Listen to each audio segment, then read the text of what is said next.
Hello students, welcome to our last video lecture of the chapter Fundamental Unit of Life.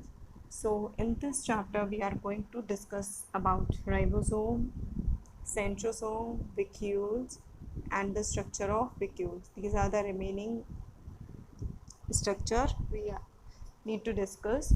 So in the heading it is mentioned that translational factory.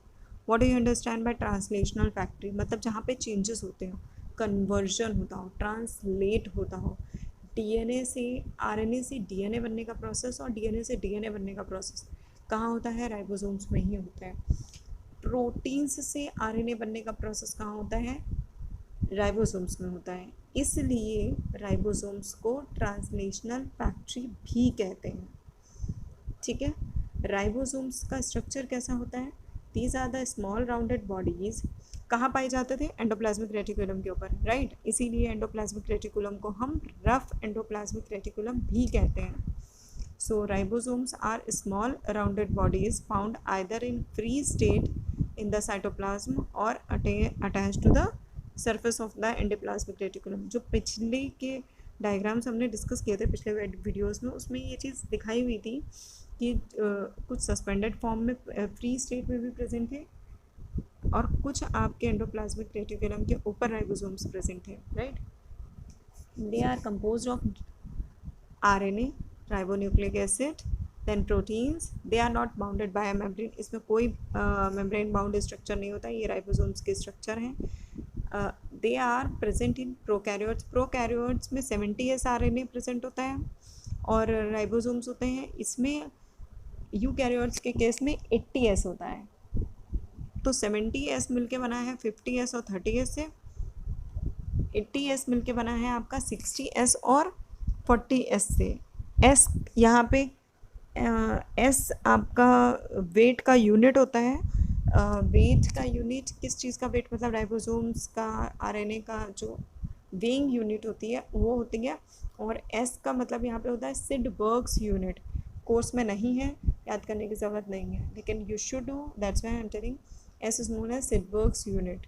जब हम इसका DNA या RNA isolation करते हैं तो wait के हिसाब से हम उसको डिफ्रेंशिएट कर देते हैं कि ये लाइटर है तो ये प्रोकैरियोट का होगा DNA, ये हैवियर है तो यूकैरियोट का होगा DNA. ठीक है. तो वो सिडबर्ग्स यूनिट उसी में मेजरमेंट होता है. Absent in mammalian RBCs. तो राइबोसोम्स जो होते हैं वो RBCs में प्रेजेंट नहीं होते हैं, एब्सेंट होते हैं. और ribosomes are the site of protein synthesis, right.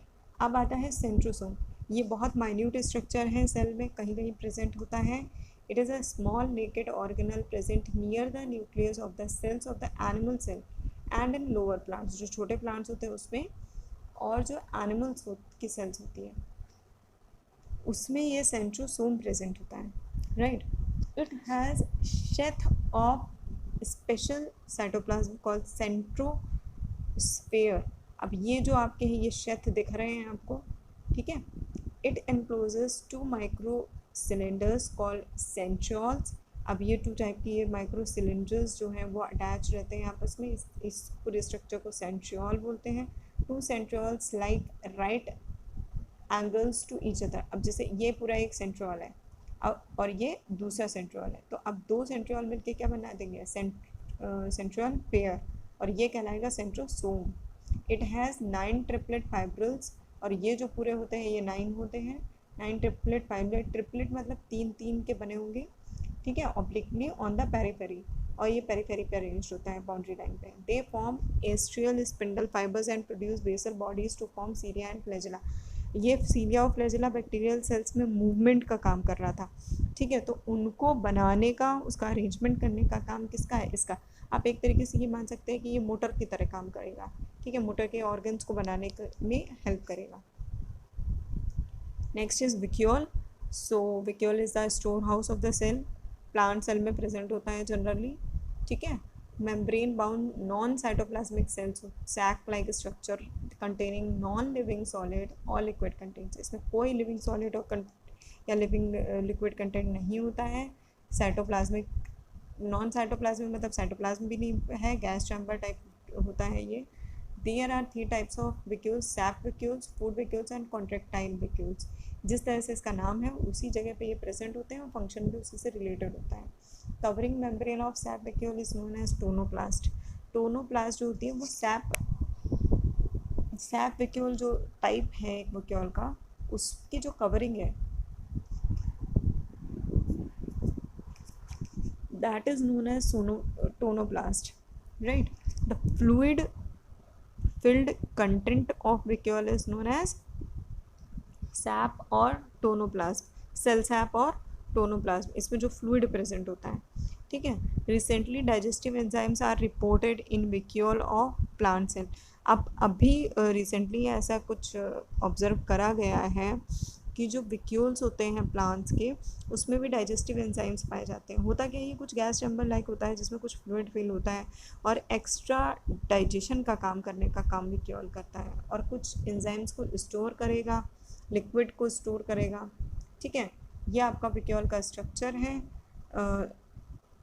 दिख रहा होगा ये। बाकी तो ऑर्गेनल्स आपको एक्सप्लेन है, ये वैक्यूल का स्ट्रक्चर है एयरीसा, ठीक है। तो ये एयरीसा जो स्ट्रक्चर होता है बहुत ज़्यादा, अच्छा वैक्यूल जो है वो बहुत ज़्यादा स्पेशियस होता है। तो प्लांट सेल में जब ये प्रेजेंट रहता है तो ये प्लांट सेल में बहुत ज़्यादा एरिया कवर करता है, ठीक है। वैक्यूल ही सबसे ज़्यादा एरिया कवर करता है बाकी सारे सेल ऑर्गेनल्स में, right. So coming to the differences between plants and animal cell, here you can easily read basic points में difference दिया गया है। आप अपने copies में जब भी note down करेंगे notebooks में, you will write all these words or key points in full sentences, right? That cell wall is present in plant cell and cell wall is absent in animal cell. In short, I have mentioned here.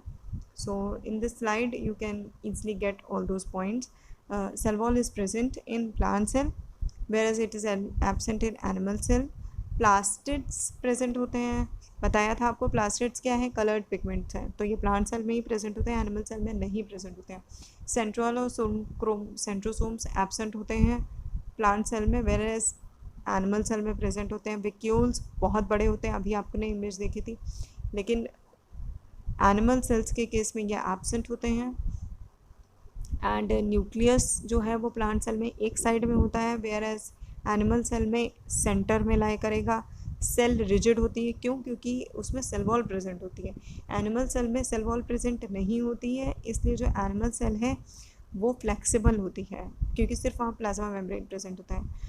Golgi contains डिक्टोसोम्स, Golgi bodies में डिक्टोसोम्स present होते हैं plant cell के case में, where as vesicles के form में present होता है animal के केस में, क्योंकि डाइजेस्टिव लिवर वगैरह का प्रेजेंट रहता है एनिमल्स में, और उसमें डाइजेशन